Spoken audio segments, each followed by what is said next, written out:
Assalamualaikum warahmatullahi wabarakatuh.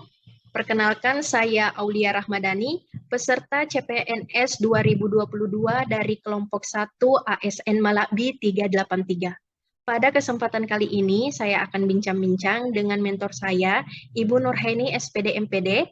Selain sebagai mentor, beliau juga merupakan Ketua Prodi Pendidikan Bahasa Inggris dari Universitas Sulawesi Barat. Assalamualaikum, Ibu. Waalaikumsalam. Terima kasih banyak Ibu atas waktu yang diberikan. Mungkin kita bisa memulai saja Ibu mengenai bincang-bincangnya. Jadi seperti yang kita ketahui bersama bahwa wawasan kebangsaan itu merupakan bagaimana cara pandang bangsa Indonesia tentunya dengan mengenai diri dan lingkungannya yang mengutamakan persatuan dan kesatuan bangsa dalam kehidupan bermasyarakat dan bernegara. Nah, kalau menurut Ibu sendiri, mengapa khususnya bagi generasi muda sekarang ini penting untuk memiliki wawasan kebangsaan? Baik, saya kira kita ini kan bangsa yang multikultur ya, dengan luas wilayah yang luar biasa. Kemudian kita terpisah, eh, kita merupakan negara kepulauan, jadi terpisah antar pulau. Ada berbagai suku, ras, bangsa, bahasa, kan dialek. Dialek dalam satu bahasa pun berbeda-beda.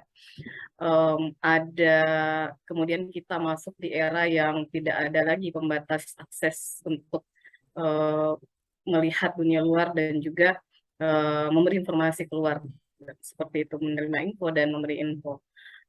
Maka ada hal yang harus ditanamkan untuk generasi muda bahwa apapun yang mereka terima informasi itu, bagaimanapun bentuknya, tetap mereka harus tahu bahwa ada batasan atau limit terhadap bagaimana seharusnya nilai-nilai yang harus mereka pegang sebagai bangsa Indonesia. Kita punya landasan negara, kita punya undang-undang, kita punya nilai-nilai hidup sebagai bangsa Indonesia, tetap harus dipegang.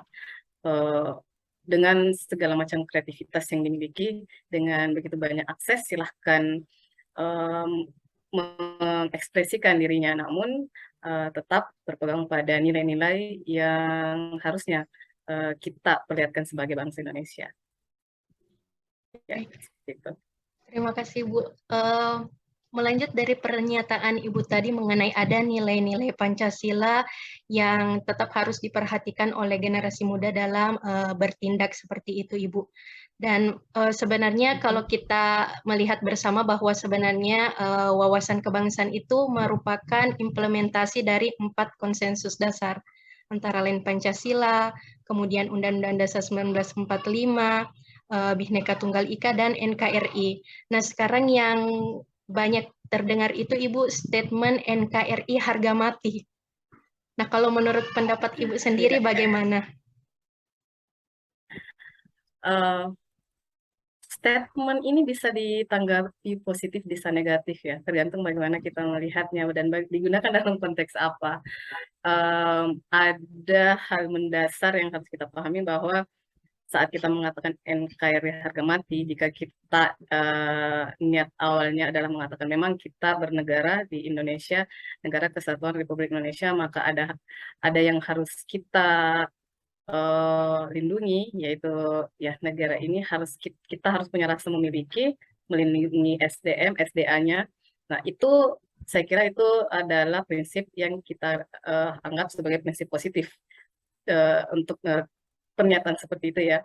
Namun yang sering terjadi adalah terutama jika sering terjadi itu saat pernyataan yang harusnya bersifat positif diarahkan pada hal-hal negatif, terutama jika diniatkan untuk memecah belah, justru untuk memecah belah persatuan. Ada stigma bahwa mereka-mereka yang meneriakkan misalnya NKRI harga mati dianggap lebih negarawan dibanding mereka-mereka yang tidak pernah menyuarakan. Sementara mungkin hanya tidak terlihat pada kontribusi pengabdian yang mereka lakukan, mungkin saja hanya tidak terekspos, ya, hanya bedanya di situ saja. Jadi saya kira itu harusnya mulai dari niat. Ya. Niat itu yang nantinya yang lebih realistis itu adalah saat terlihat dari sikap dan perilaku.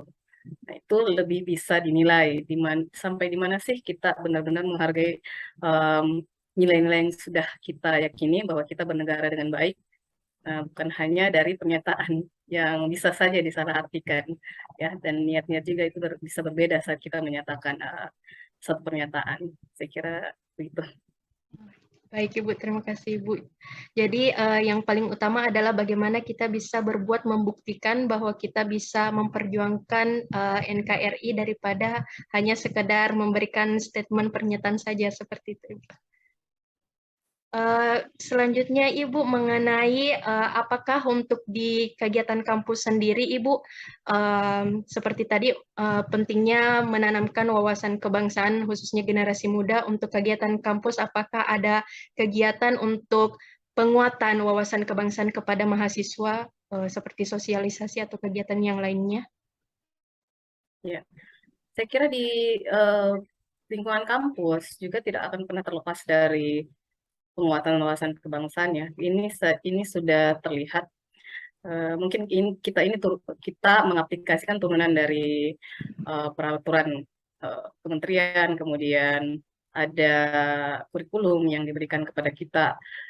Dalam susunan kurikulum pun ada daftar mata kuliah wajib yang bisa menjadi tempat wajib untuk diikuti oleh para mahasiswa, di mana dalam mata kuliah inilah nilai-nilai wawasan kebangsaan itu terus diberikan kepada mahasiswa kita. Bahkan di awal semester awal itu satu ataupun dua mahasiswa wajib mengambil mata kuliah Pancasila dan kewarganegaraan. Kemudian di mata kuliah lainnya nilai ini tetap masuk dan diasimilasikan itu dengan teknik dan strategi pengajaran yang berbeda-beda ya dari dosen-dosennya. Selain itu juga kita mendorong mahasiswa mengikuti kegiatan pengembangan diri, kemudian mengikuti banyak sekali kegiatan yang ada unsur peningkatan peningkatan pemahaman terhadap wawasan kebangsaan. Biasanya kementerian juga punya banyak sekali program-program yang punya nilai peningkatan ilmu wawasan kebangsaan, dan itu mahasiswa kita juga sering mengikuti. Kita juga mendorong dan memberikan rekomendasi. Baik Ibu, untuk pertanyaan terakhir mungkin ada pesan-pesan tambahan untuk generasi muda berkaitan dengan wawasan kebangsaan. Ya, saya kira generasi muda kita saat ini itu punya influence, punya dampak yang sangat besar terhadap dirinya, terhadap lingkungannya, dan terhadap orang lain di luar Indonesia. Karena kita ini salah satu pengguna internet terbesar ya di dunia. Indonesia ini sangat terkenal, terutama generasi mudanya yang sangat mudah mengakses informasi, mengakses dan memberikan informasi saat ini.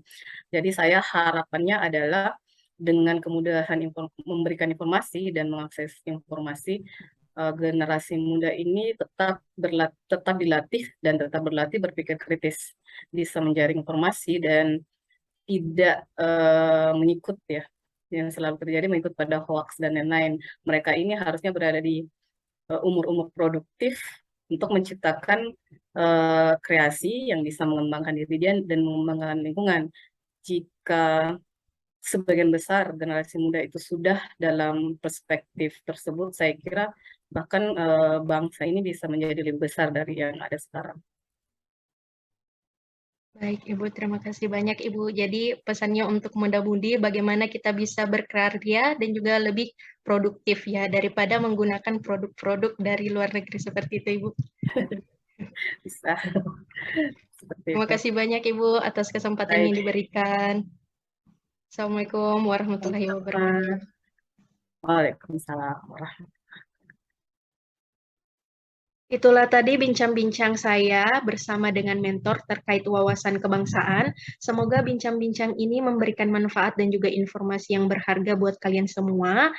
Dan mohon maaf apabila terdapat kesalahan maupun kekurangan di dalamnya. Saya akhiri. Wassalamualaikum warahmatullahi wabarakatuh.